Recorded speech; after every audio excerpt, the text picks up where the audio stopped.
Hello friends, আজকে আমি আপনাদেরকে বরবটি আর আলুর যে রেসিপিটা বানাতে শেখাবো সেটা কিন্তু মাংসর থেকেও সুস্বাদু খেতে।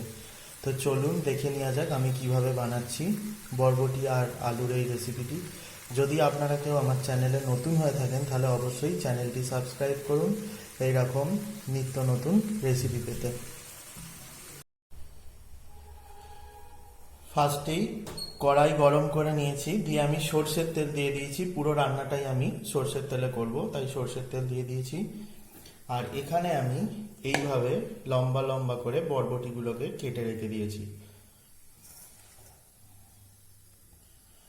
তেল গরম হয়ে গেছে, আমি আমার বরবটিগুলো দিয়ে দিচ্ছি।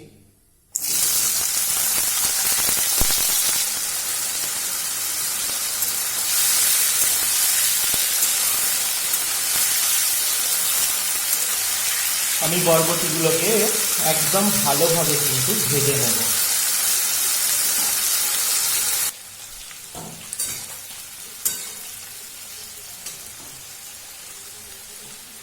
অনেকটাই ভাজা হয়ে গেছে, দেখুন বরবটিটা। আমি আর একটু ভেজে নিয়ে এটাকে আমি নামিয়ে নেব। এটা ভাজা হয়ে গেছে, এবার আমি এটাকে উঠিয়ে নেব। এভাবে আমি উঠিয়ে নিচ্ছি। এবার আমি ফোড়নটা ইউজ করে নেবো। ফার্স্টেই দিচ্ছি কাঁচা লঙ্কা, দিচ্ছি একটা শুকনো লঙ্কা, আর দিচ্ছি অল্প একটু কালো জিরে। এবার দেখুন এইভাবে লম্বা লম্বা করে আমি কেটে নিয়েছি পেঁয়াজটাকে, সেইটাকে এর মধ্যে দিয়ে দিচ্ছি।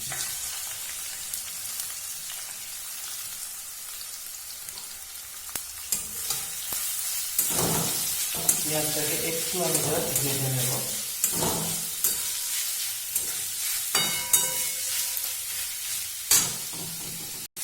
পেঁয়াজটা ভেজে নিয়েছি, দেখুন হালকা করে ভেজেছি। এবার আমি কেটে রাখা দুটো টমেটো এর মধ্যে দিয়ে দিচ্ছি।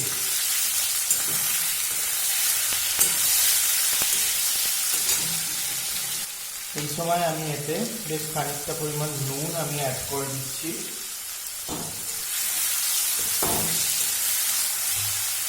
এর সাথে আমি দিয়ে দিচ্ছি রসুন বাটাটা, আমি অ্যাড করে দিচ্ছি।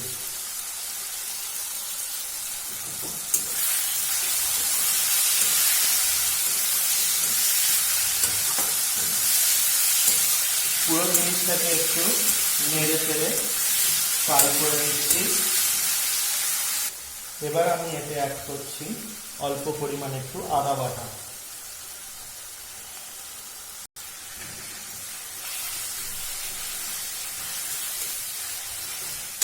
একটু জাস্ট এটাকে ভেজে নেব। এবার এতে আমি অল্প একটু জল দিয়ে তারপর গুঁড়ো মশলাগুলোকে অ্যাড করব। আমি এখানে গুঁড়ো মশলার মধ্যে ইউজ করব হচ্ছে হলুদ গুঁড়ো একটু, আর লঙ্কা গুঁড়ো। এখানে কিন্তু আমি আর কোনো মশলা ইউজ করব না, শুধু লঙ্কা গুঁড়ো আর হলুদ গুঁড়োটাকে ইউজ করব। মশলাটাকে একটু ভালো করে এবার আমি কষিয়ে নেব, যাতে এর থেকে কাঁচা যে স্মেলটা সেটা চলে যায়। এটাকে আমি 3-4 মিনিট ভেজে নেওয়ার পর এতে আমি একটা গুঁড়ো মশলা ইউজ করব। সেটা হচ্ছে যে আমি এখানে গোটা গরম মশলা আর হচ্ছে শুকনো লঙ্কা, জিরে আর ধনের একটা গুঁড়ো বানিয়ে নিয়েছি, সেটাকে আমি এর মধ্যে অ্যাড করে দিচ্ছি। এই গুঁড়োটাই কিন্তু এর মেন মশলা, যেটা মাংসর মতন ফ্লেভার আপনাদেরকে দেবে। এখনই একটা সুন্দর স্মেল বেরোচ্ছে। গোটা গরম মশলা মানে লবঙ্গ, দারচিনি, এলাচ, আর অন্যদিকে হচ্ছে শুকনো লঙ্কা, গোটা জিরে আর ধনে। এই 6টা জিনিসকে আমি হালকা ফ্রাই করে নিয়ে গুঁড়িয়ে নিয়েছি। এবার আমি এতে অ্যাড করব একটা ডিম, আমি অ্যাড করে দিলাম। ডিমটাকে অ্যাড করে দিয়ে আমি মশলাটাকে আরো ভালোভাবে কষিয়ে নেব।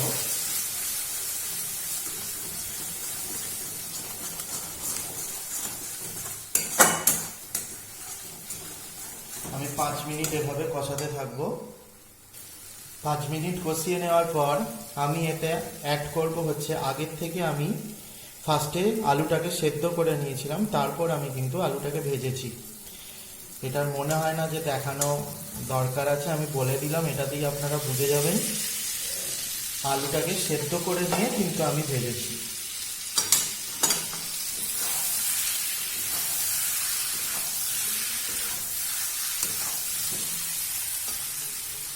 আর এর সাথেই আমি অ্যাড করে দিচ্ছি এবার ভেজে রাখা বরবটিটা।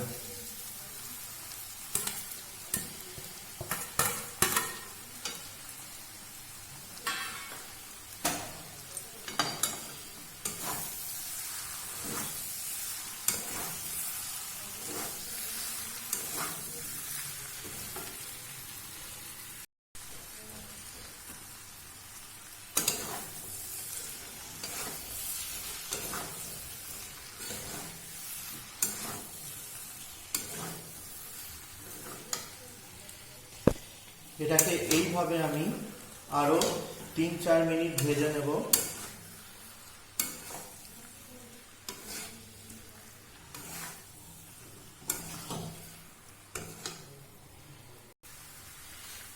এবার এতে আমি অ্যাড করব আগের থেকে ভেজে রেখেছি, মানে একটু নেড়ে রেখেছি শুকনো খোলায় দিয়ে ক্রাস্ট কসুরি মেথি আমি এর মধ্যে অ্যাড করে দিচ্ছি। অল্প একটু আমি অ্যাড করে দিলাম। এর সাথে দিচ্ছি আমি অল্প পরিমাণে একটুখানি চিনি, এটা কিন্তু দিতেই হবে। এর সাথে অ্যাড করছি আমি নুনটা। নুনটা আমি এর আগেও অনেকটা অ্যাড করেছিলাম, তাই নুনটা কিন্তু আমাকে বুঝেই দিতে হবে। অনেকেই বলবেন যে চিনিটা কিসের জন্য, চিনিটা না দিলে হয় না, চিনি দিলে মিষ্টি হয়ে যায়, কিন্তু এইটুকু চিনিতে তরকারিটা কিন্তু মিষ্টি হয় না।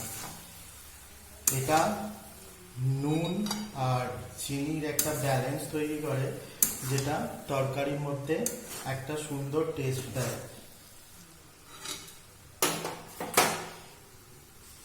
এইবার আমি এতে অ্যাড করে দেবো অল্প পরিমাণ একটু জল।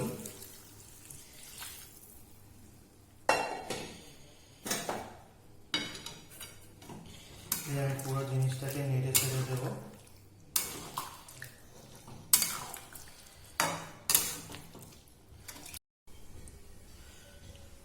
নেড়ে ছেড়ে দিয়ে এবার আমি এটাকে 5 থেকে 6 মিনিট মতন ফুটিয়ে নিয়ে নামিয়ে নেব। 4-5 মিনিট এটাকে ফুটিয়ে নিয়েছি। এবার জাস্ট এটাকে মিক্স করে দিয়ে এটাকে আমি এবার নামিয়ে যে কোনো কিছুর সাথে পরিবেশন এটা আপনারা করতে পারবেন। লুচি, পরোটা, ভাত, মুড়ি, যা খুশির সাথে এটাকে আপনারা খেতে পারবেন। রেডি হয়ে গেছে বরবটি আলুর এই রেসিপিটি। যদি আপনাদের রেসিপিটি ভালো লেগে থাকে তাহলে অবশ্যই লাইক কমেন্ট করুন, আর পারলে ফ্যামিলি বা ফ্রেন্ডের সাথে শেয়ার করুন, আর অবশ্যই বাড়িতে ট্রাই করুন। এটা খেলে কিন্তু আপনাদের যে এখন কোয়ারেন্টাইনে থেকে বা ঘরবন্দি থেকে, লকডাউনে থেকে যে মাছ মাংসর যে ক্রাইসিসটা আপনারা বুঝতে পারছেন, সেটা কিন্তু একদমই বুঝতে পারবেন না। এটা কিন্তু খুবই সুন্দর আর অসম একটা রেসিপি।